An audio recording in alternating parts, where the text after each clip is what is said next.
let you guys hear what. And the guy behind me can fuck off because he's probably a little too close.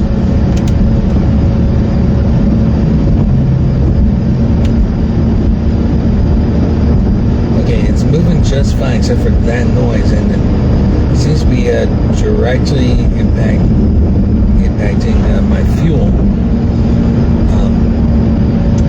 When I was having my issues earlier this year, we identified a potential problem with a part in the fuel line, causing me to have erratic starts and everything. I'm wondering if this is the part that's causing all these noises.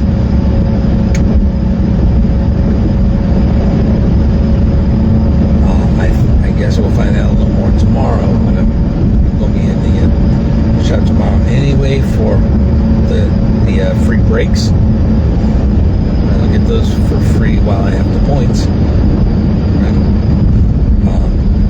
It's still way too soon for an oil change. I just had an oil change earlier this month.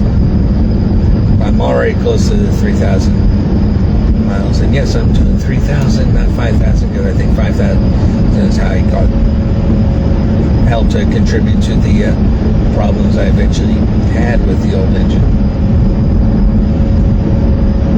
So we're doing 3,000. I still I can do the free brakes and still have enough points for a couple more oil changes. So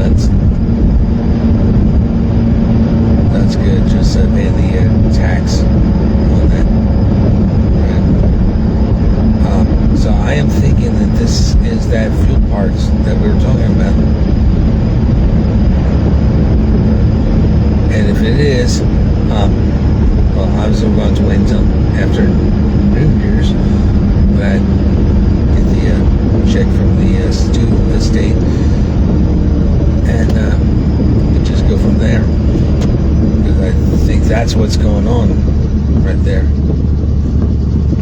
Alright, we've stopped, but here, okay, my foot is on the gas. Here, I think that's the part that's causing that god-awful noise. Still don't know what happened with the heads-up display with the map, but it's not affecting the listening to your podcasts or anything. But it is affecting my ability to look at that without having to turn on Google Maps. So we'll see you tomorrow.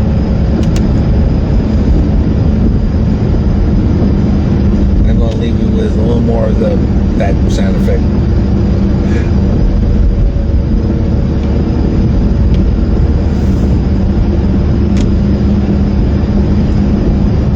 These idiots don't know how to drive.